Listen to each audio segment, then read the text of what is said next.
Dan langsung saja kita akan membahas tentang bagaimana polemik pendirian pabrik semen di Kendeng di Jawa Tengah ini.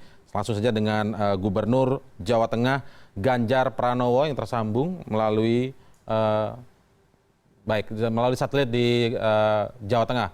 Pak Ganjar, selamat malam.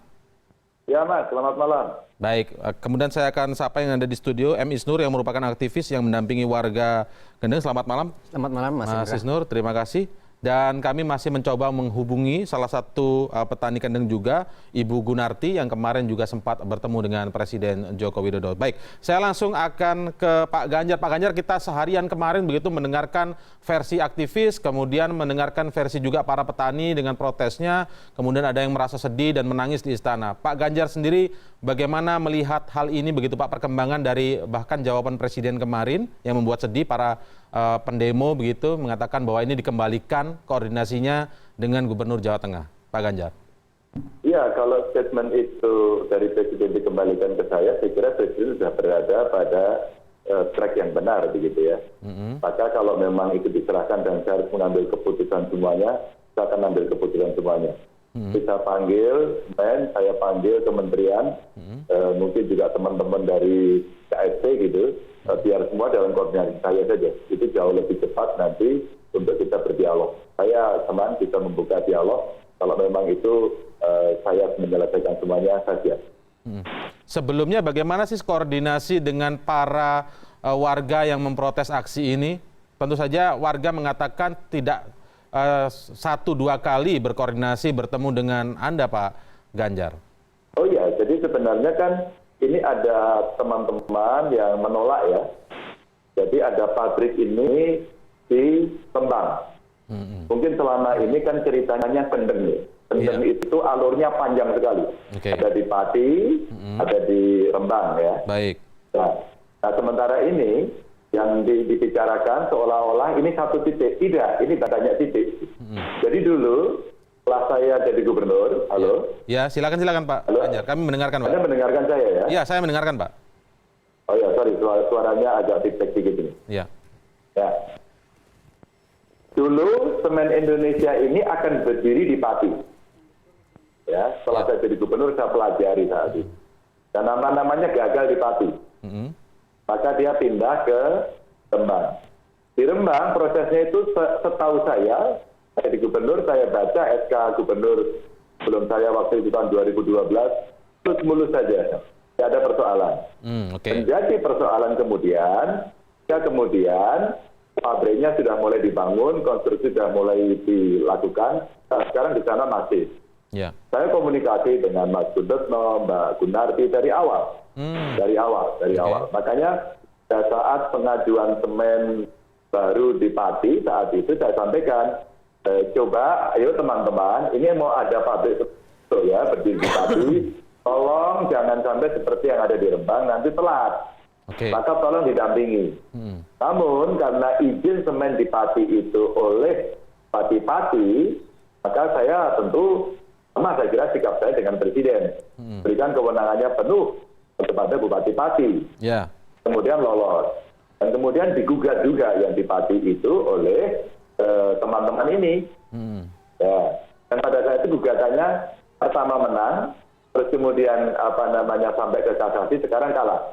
Artinya Pati bentar lagi akan berdiri pabrik semen. Ya. Nah, di Rembang sudah berdiri. Nah sementara memang teman-teman yang menolak ini ada yang orang Rembang, ada yang orang Pati, ada orang Gerobokan, ada orang Kudus. Dan itu saya kira yang dikoordinir oleh Mas Sudetno. Sehingga kemudian yang terjadi sekarang, kalau saya tidak salah, keinginan kawan-kawan adalah pokoknya pabrik tidak berdiri kan begitu. Sementara kalau versi penggugat dulu, ketika dari Wali menggugat, Pak Abednego itu waktu dialog dengan saya, kan tidak bicara menutup pabrik. Kita bicara menyesuaikan. Gimana agar lingkungan tidak rusak. Begitu. Itu Bu Menteri Lingkungan itu juga sama, Bu Menteri BUMN juga sama, Yuti dari KSP juga sama menyampaikan kepada saya begitu. Lalu saya pertegas, oke, itu tidak ada cerita menutup pabrik ya. Itu bagaimana? Kan begitu. Pada saat Semen Indonesia mengajukan perubahan, nama, lokasi, lebih kecil lagi, kemudian tata cara penambangan yang diperlukan juga dipertimbangkan hakim menjadi sebuah keputusan, dan pada saat itu dilakukan perubahan, di-adjust, disesuaikan. Karena di dalam putusan pengadilan sendiri dikatakan di atas cekungan air tanah boleh dilakukan penambangan untuk kepentingan bangsa dan negara. Itu yang menjadi bahwa tidak ada larangan di antara cekungan air tanah itu ada penambangan. Ini keputusan PK loh ya. Saya tidak akan lagi mengangkat-angkat persoalan bukti yang dipakai adanya Ultraman, Power Ranger, saya lupakan deh. Baik. Kita bicara aspek lingkungannya. Nah, ceritanya berkembang kemana-mana, banyak juga pertanyaan masuk ke saya. Ini kan kasihan Pak petaninya. Baca sejarahnya yuk. Daerah di situ itu, area penambangan hari ini, apakah daerah subur? Kedua, apakah semuanya dicangkul, diolah oleh petani? Apakah kawan-kawan petani yang menolak hari ini, ada nggak yang tanahnya saya perlu diklarifikasi. Dan pada saat saya menindaklanjuti putusan PK, saya cabut dulu putusannya. Saya cabut. Saya melaksanakan putusan PK. Lalu pada saat sebelum saya mencabut itu, sudah ada usulan adendum. Maka setelah saya mencabut putusannya, SK itu saya cabut, saya mintakan, kemudian PTSI itu mau mengajukan lagi, bahkan dipenuhi. Baik, Pak Ganjar. Apa yang ada di dalam putusan PK. Baik, Pak Ganjar. Maka pada saat itulah, kemudian diajukan, dan kemudian ada proses penilai oleh Komisi AMDAL lagi. Disitulah kemudian saya meminta pro dan yang kontra semuanya diundang agar bisa menunjukkan apakah nantinya ini akan merusak lingkungan atau tidak. Mengakhiri sesi ini dengan kata-kata kira-kira begini. Setelah Komisi Penilai AMDAL itu menilai, semua pakar merekomendasikan. Nah, disitulah kemudian dasar yang saya pakai bahwa itu boleh. Menandatangani ya. Itu tidak melanggar, berikan yang menyesuaikan. Dan terakhir saya mau sampaikan Semen Indonesia sampai hari ini belum beroperasi loh ya. Tolong dicatat, itu belum beroperasi sama sekali loh. Itu ada informasi yang bisa saya bagi. Pak Ganjar, nanti kita akan kembali lagi ke Anda ya. Ini menarik sekali, banyak hal-hal yang Anda sampaikan tadi. Menarik juga soal apakah daerah itu sebelumnya adalah yang daerah subur, apakah memang daerahnya itu diolah petani lokal, petani warga di sana yang melakukan aksi ini, apakah memang punya tanah juga, begitu ya? Karena sebelumnya sudah dilibatkan nih Mas Isnur. Saya juga akan nanti bertanya kepada Ibu Gunarti yang sudah kami berhasil hubungi. Tapi kami jeda terlebih dahulu, kami akan segera kembali setelah jeda berikut.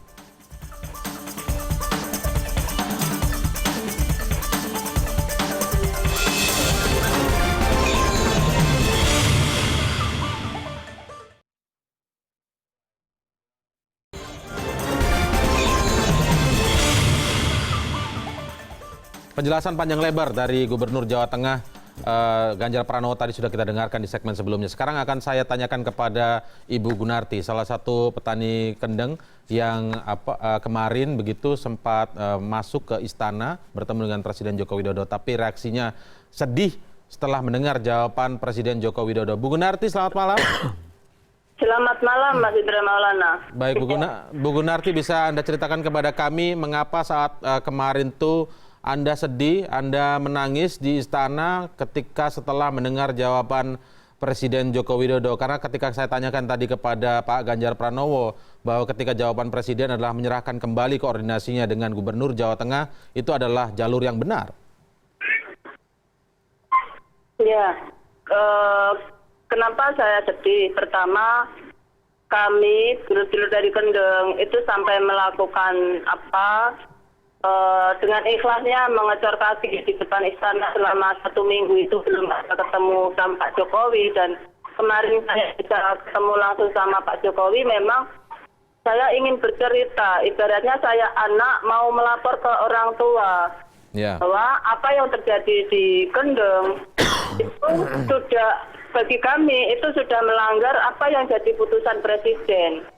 Karena waktu tanggal 2 Agustus warga Kendeng itu kan sudah ketemu sama Pak Jokowi, dan beliau bilang untuk adanya KLHS untuk Pegunungan Kendeng, di seluruh Pegunungan Kendeng dilakukan KLHS. Dan waktu itu dia juga bilang kalau KLHS ini berjalan, semua aktivitas di Pegunungan Kendeng harus berhenti, termasuk izin-izin pun jangan dikeluarkan dulu. Tapi kenapa mulai awal sampai saat ini itu nggak diindahkan sama Gubernur Jawa Tengah? Nah, kami harus tanya ke siapa ya? Bagi kami yang bisa mengingatkan itu kan kewenangan Presiden. Mungkin saya orang bodoh ya Mas, tapi ketika melihat di lapangan seperti itu ya, saya memang kepinginnya ketemu sama Pak Presiden, tapi ketika Pak Presiden bilang seperti itu ya, kami sangat kaget. Sangat kaget dan loh, terus ini bagaimana? Karena ini kalau orang desa saja salah, itu saja sudah melanggar kesalahan peraturan saja sudah dapat hukuman. Nah ini apa hukumannya gitu loh. Bu Gunarti? Ya. Jadi 2 Agustus 2016 Anda sudah bertemu dengan Presiden? Warga Kendeng, ada 17, ada 17 warga dari Kendeng, ada Pati, ada Blora, ada Gerobokan, dan ada Rembang. Baik, boleh diulangi sekali lagi apa yang disampaikan Presiden saat 2 Agustus 2016 itu? Presiden bilang bahwa perlunya adanya KLHS, Kajian Lingkungan Hidup Strategis untuk di Pegunungan Kendeng. Oke. Dan hanya di Rembang tapi di seluruh Pegunungan Kendeng. Dan semua ketika KLHS ini berjalan, semua kegiatan yang ada di Pegunungan Kendeng harus berhenti. Walaupun itu pabrik semen dan izin-izin jangan sampai keluar dulu. Makanya kami memegang ucapan Presiden itu. Ya, jadi permintaannya perlu ada kajian dan izin-izin jangan sampai keluar terlebih dahulu ya? Iya. Tapi sebelumnya Ibu Gunarti sempat berkoordinasi, berdialog dengan Gubernur Jawa Tengah tidak? Sebelumnya untuk kajian ini? Iya. Iya. Kalau untuk yang ini justru kan Pak Gubernur kalau tidak salah kan sudah diperingatkan sama Menteri supaya izin itu pun jangan dikeluarkan terlebih dahulu. Enggak, Ibu Gunarti dengan teman-teman lain warga Kendeng begitu sudah pernah berdiskusi berdialog dengan Pak Gubernur belum? Kalau warga Kendeng dengan apa yang dilakukan memprotes itu karena memang ya kita menaati rebutan Presiden itu, Mas. Pak Ganjar itu selalu bilang bahwa akan memfasilitasi untuk ketemu dari orang yang pro, yang kontra atau maupun semen. Tapi sampai saat ini itu belum pernah kami merasakan diketemukan semua. Tapi walaupun belum pernah, kalau saat ini mau diketemukan itu sudah tidak ada gunanya. Baik, sebelum saya ke Mas Isnur ya, saya akan minta tanggapan jawaban dari Pak Ganjar. Pak Ganjar, bagaimana Pak Ganjar ketika 2 Agustus 2016 disebutkan Presiden sudah meminta untuk ada kajian terlebih dahulu, jangan ada izin-izin yang dikeluarkan terlebih dahulu begitu Pak? Kan setelah putusan pengadilan saya harus keputusan. Ada batas waktunya kan? Iya. Maka pada saat itu saya menindaklanjuti toh. Ya. Ya. Kalau kemudian keputusan saya tindak lanjut, saya juga harus memutuskan atas apa yang diusulkan oleh pabrik semen sendiri. Belum putusan, saya terima. Semua ada batas waktunya karena berkaitan dengan operasi pemerintahan. Saya punya konsekuensi itu. Jadi kalau Mbak Gunarti itu sebenarnya itu kan ketemu aku kerap yuk, nang omahku ya kerap. Bahkan sebelum putusan dilakukan itu, Mbak Gunarti ini ke rumah saya. Sering gitu ya? Ke rumah saya. Jadi kalau merasa tidak ditemukan nggak penting ya nggak apa-apa, itu penilaiannya. Saya memang agak jadi kaget dengan Mbak Gunarti. Biasanya beliau tidak begini, begitu. Biasanya ngomongnya bagus, halus. Merasa tidak ditemukan, temukan. Bahkan pada saat dua-duanya mau bertemu, saya temukan bareng, saya tawari, enggak bertemu sendiri atau bareng, saya temukan. Bahkan pada saat Komisi AMDAL itu mau menilai, kontra itu saya undang resmi. Jadi yang kontra silakan datang, Walhi nggak datang, saya undang. Saya mendengar katanya nggak boleh, tergantung dari lalu lintas. Jadi saya hanya ingin memberikan ruang terbuka, yang seterbuka-terbukanya, semuanya ada aturannya. Dan ini 60 hari ditindaklanjuti, ini 10 hari ditindaklanjuti. Maka saya ada frame waktunya. Pak Ganjar, biar Pak Ganjar. Tulis. Pak Ganjar. Kalau ini mau dikatakan, kan gampang ini. Pak Ganjar. Punya negara nih ya. Kalau punya negara gampang saja. Berarti hari ini tidak akan kita laksanakan ya. Ini sementara kita freeze. Sementara kita freeze ya. Sudah keluar kan sudah keluar, tapi freeze saja. Jangan beroperasi dulu, jangan jalan dulu. Tunggu KLHS khusus untuk Rembang. Itu saja. Karena keputusan kita rapat dengan menteri, kantor menteri KLH itu nanti dulu kendeng ini akan dibuat KLHS. Namun kan dikhususkan untuk Rembang dulu. Maka kalau boleh kita bertanya nantinya, maka kita akan sepakat yang di Pati itu sebelum itu beroperasi. Pun menang di MA. Maka tadi secara off-air saya mendengar tidak prudent ya, saya tidak prudent dan dikatakan prudent sekali. Karena seluruh pakar kita datangkan, kita minta untuk diuji. Pak Ganjar, saat mendatangkan pakar-pakar itu, apakah seperti Bu Gunarti ini dilibatkan juga? Warga misalnya? Di MPPK-nya datang. Mas Tri ini datang. Nanti habis ini saya minta email Anda ya. Saya kasih kronologinya, saya kasih videonya, ucapan orang itu persatu. Kalau CNN mau, Anda mau melihat rapat KLHS itu perdebatannya seperti apa sampai belum ada hasilnya. Nanti perdebatan rapat di dalam komisi penilai Anda seperti apa. CNN mau tak kasih deh rekamannya full, Anda boleh analisis. Saya hanya ingin mengedukasi kita semua termasuk saya sendiri, bahwa saya transparan, saya sampaikan secara terbuka, bisa menilai begitu loh. Sehingga saya di WA oleh Mas Teten. Ganjar keputusannya adalah 1, 2, 3, 4. Maka kemudian mau kita jalankan. Kalau Pak Presiden menyampaikan kepada saya, tidak sulit buat saya. Saya tinggal putuskan, semua saya panggil, hari ini semuanya kita free, semua kita akan menunggu KLHS. Juga apa? Saya juga tidak melanggar pelaksanaan PK, saya juga tidak melanggar acuan yang dimintakan Bendum oleh Indonesia. Hingga sekarang kebijakan saja. Mau dialog. Gunarti sekarang sudah terlambat, nggak mau dialog, apa itu kan hak ya. Baik Pak Ganjar. Pak Ganjar, kita gini, coba aja nanti ditanya Mbak Gunarti kira-kira jalannya di Pati atau di Rembang. Pernah nggak Mbak Gunarti ngobrol orang Rembang? Setuju KTP saya setuju loh ya. Saya hanya akan berdiri coba di tengah saja. Sorry, sekarang saya mau buka saja ya. Saya mau buka saja dengan CNN. Setelah dulu itu saya menyampaikan, karena potensi yang seperti ini akan bisa menimbulkan konflik sosial tinggi termasuk lingkungan, dan menghitung ke depan itu dengan existing pabrik semen sekarang kira-kira cukup apa enggak, saya sudah mengajukan surat moratorium untuk seluruh pabrik semen. Artinya begini ke depan, ini ada semen gerobokan yang siap beroperasi, siap konstruksi maksudnya. Ada PT SMS akan juga berkonstruksi karena sudah menang di MA. Kalau itu memang sepakat semuanya, kita free. Maka yang sudah ada, yang eksis sekarang di Jawa Tengah itu ada Beden Bima, yang ada di Banyumas, ada semen Holcim, yang ada di ya sudah, itu saja yang berjalan, toh. Baik Pak Ganjar. Berjalan. Jangan kita free saja. Ya. Saya sudah keberatan, toh. Saya keberatan. Bahkan saya minta pada Semen Indonesia, karena salah satu polemik dari perdebatan ini adalah apakah warga sekitar bisa mendapatkan kerjaan, bisa mendapatkan keuntungan ekonomi. Saya meminta agar ownership system itu dibikin warga memiliki saham. Dan itu saya sampaikan sama Menteri BUMN.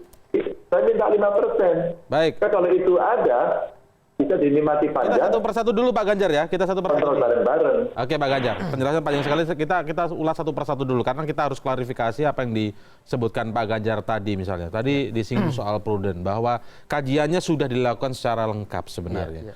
kalau menurut cerita Pak Ganjar tadi sebenarnya cerita juga, nanti saya butuh jawaban dari Bu Gunarti, bahwa dilibatkan sejak awal, bahkan sebelum penandatanganan izin itu Bu Gunarti berkunjung ke tempat Pak Ganjar begitu. Artinya apa yang kemudian sekarang seolah-olah sepertinya tidak ada koordinasi, dikesankan bahwa tidak patuh, tidak sesuai prosedur dari Gubernur Jawa Tengah ini. Gini, alasan yang sama itu diberikan kepada kita, kepada masyarakat di AMDAL yang pertama, di izin yang pertama. Udah ada pakar, udah disidangkan, udah sangat prudent dan lain-lain. Nyatanya hakim menemukan kok banyak bolong, banyak kesalahan di sana-sini. Hal yang sama terjadi kali ini. Kami menemukan banyak kesalahan. Tidak belajar dari yang sebelumnya. Ya kan? Misalnya gini, selalu bilang, kalian kan nggak menuntut pabrik tutup. Nggak ingat pasal 40 Undang-Undang Lingkungan Hidup. Kalau izin lingkungan hidup itu dibatalkan, maka wajib juga izin usaha, izin kegiatan dibatalkan. Kalau izin kegiatan dibatalkan, maka ditutup pabriknya. Itu logika yang disembunyikan, nggak disampaikan ke publik. Dari sini juga kita bisa melihat bahwa... Jadi artinya sebenarnya nggak perlu disampaikan, otomatis tutup harusnya. Kalau harusnya izin. Tutup. Yang kedua, adendum tuh Mas, di mana-mana adendum itu, kalau izin lamanya, itu masih ada. Ini izin, gini loh, saya kan kontrak sama Anda, bikin rumah, ya kan, pokoknya, tapi adendumnya tambahan. Di Undang-Undang Lingkungan Hidup, izin lingkungan juga ada adendum. Nah ini bikin adendum, tapi izin lamanya nggak ada. Ini tambahan, tapi pokoknya dibatalkan. Adendum ke yang mana? Jadi nggak bisa dipakai itu ya? Ya nggak bisa. Di sini ada kayak ada salah langkah, ada salah kira. Ini yang kami bilang, ini hukum dipermainkan.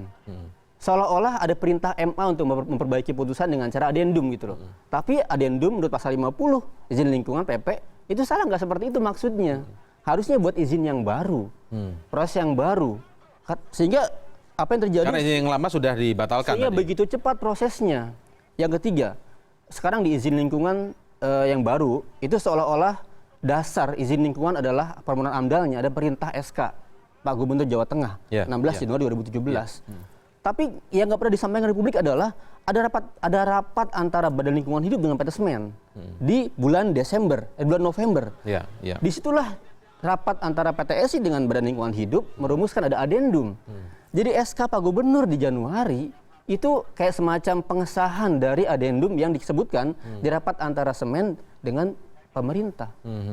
Itu artinya saya bilang gini, ini kenapa teman-teman sampai ke Pak Jokowi? Karena udah gemes, udah ya ampun, cara apa lagi yang harus kami lakukan? Maksudnya banyak celah yang dilakukan dilakukan. Mahkamah Agung sudah dimenangkan, ya kan? Dan cara-cara kemudian sangat cepat. Pertanyaan besar, kenapa warga walk out? Karena meyakini proses yang dilakukan di proses penilaian AMDAL itu salah. Bagaikan begini, Gubernur Ganjar tuh SK tanggal 16 Januari.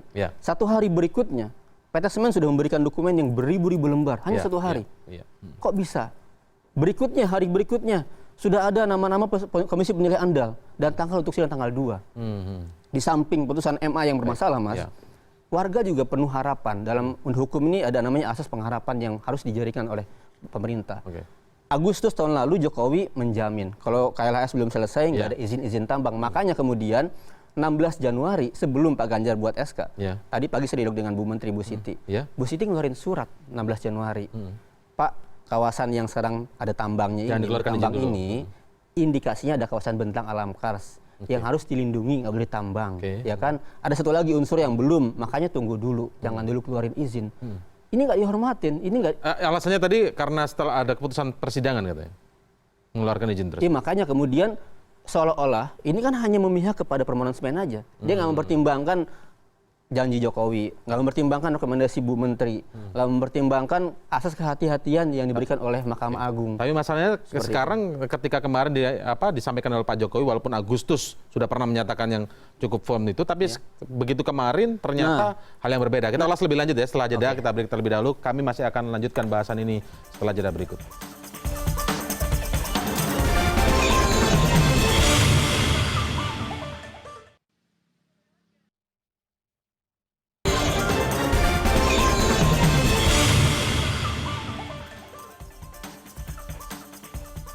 Tapi rupanya masih terputus karena memang saat kami menelpon Ibu Gunarti sedang dalam perjalanan kereta begitu ya. Mungkin akan menggalang aksi lagi. Tapi saya ke Mas Isnur lagi. Mas Isnur tadi sempat terpotong.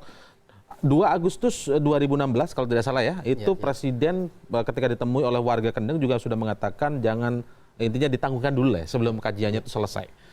Tapi waktu itu Pak Ganjar ternyata tetap menandatangani izin mengeluarkan SK. Nah, ketika sekarang didatangin lagi Presiden, karena mungkin tadi Anda sebutkan juga warga sudah gemes tanda kutip ya kepada Pak Gubernur.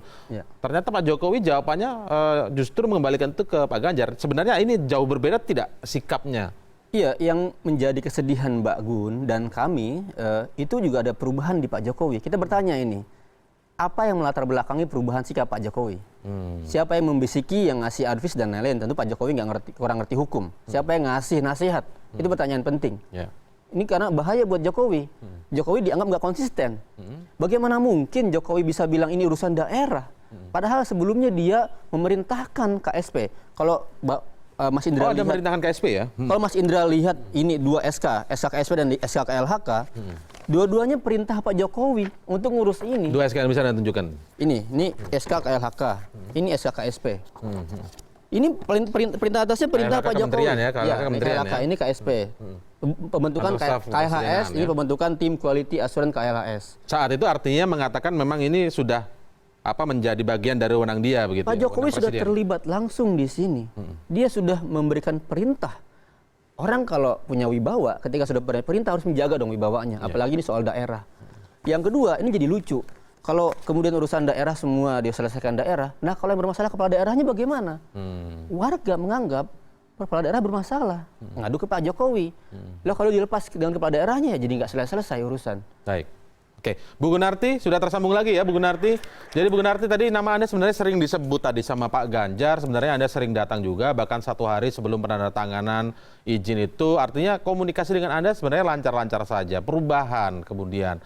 Sebenarnya bagaimana sih Bu Gunarti? Mungkin kita buka-bukaan saja, belak-belakan saja. Apa ya waktu itu ketika Anda bertemu Pak Ganjar itu, gini, Anda Mas, sudah setuju atau belum? Saya itu memang tanggal 15 itu datang ke rumah Pak Ganjar. Tapi itu kan saya bukan resmi. Kami diterima memang ya Pak Ganjar ada. Pak Ganjar tidak bisa membedakan antara ini silaturahmi atau ini berembuk tentang bareng-bareng. Kalau memang untuk bareng-bareng harusnya ya kita bareng-bareng lah. Ini yang Pak Ganjar selalu nggak bisa membedakan, dan walaupun ketemu 1 orang dan 1 orangnya lagi itu sudah dianggap mewakili. Nggak bisa begitu. Nah, waktu Anda datang itu apa yang yang agenda yang Anda bawa apa sebenarnya? Dan hasilnya apa? Ya, saya waktu itu datang itu 3 orang ibu-ibu, kami tidak ada laki-laki. Kami tidak mau diantar laki-laki. Saya mengingatkan ke Pak Ganjar bahwa Pak Ganjar harus hati-hati. Saya itu di dalam mimpi ditemui ibundanya. Di dalam mimpi ditemui ibundanya, padahal ibundanya itu sudah meninggal. Dan ibunya bilang kalau Pak Ganjar itu disuruh sumeleh. Baik. Kalau uang itu bisa manusia, tapi kalau gunung nggak bisa dibikin. Itu aku nggak tahu itu firasat apa, tapi itu yang dikatakan ibundanya. Aku kaget waktu itu, ibunya kan sudah meninggal. Iya. Nah, aku hanya bilang, Pak, aku nggak pengen Bapak itu terjadi apa-apa. Saya menganggap Bapak itu saudara. Jadi sebelumnya kami mengingatkan supaya Bapak lebih berhati-hati dalam mengambil keputusan. Karena ini menyangkut orang banyak. Itu yang saya bawa waktu itu. Oke, baik. Pak Ganjar bisa menanggapi Pak Ganjar terkait jawaban soal pertemuan itu? Ya. Mbak Gunarti, kalau kita mau ngundang orang, itu kan kita tidak bisa membedakan mana silaturahmi dengan mana berbentuk. Ya kalau saya mau ngundang itu sebenarnya yang harus saya undang.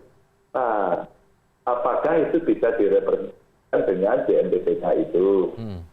Kira-kira bisa nggak direpresentasikan dengan JNPTK? Boleh dijawab dulu nggak? Biar saya lanjutkan nanti. Ya, Bu Gunarti. Halo ya. Ya, silakan dijawab Bu.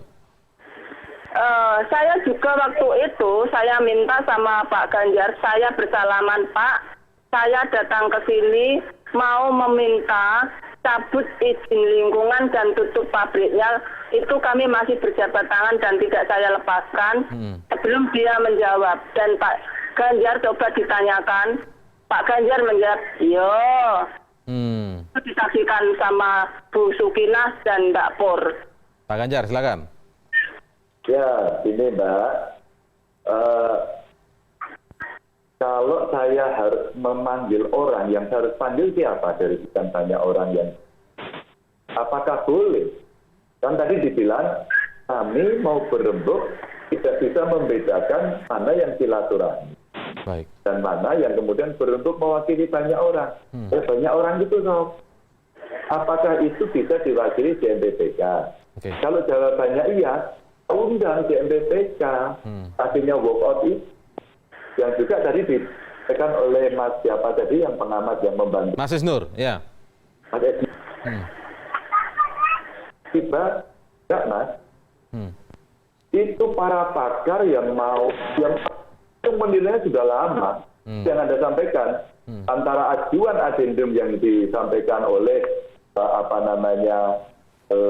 PT Semen dengan BLH itu, kemudian rapat, kita diminta untuk taken. Enggak, saya tunda dulu, jangan sekarang. Oh, tidak langsung. Saya mau BNPPK hadirkan.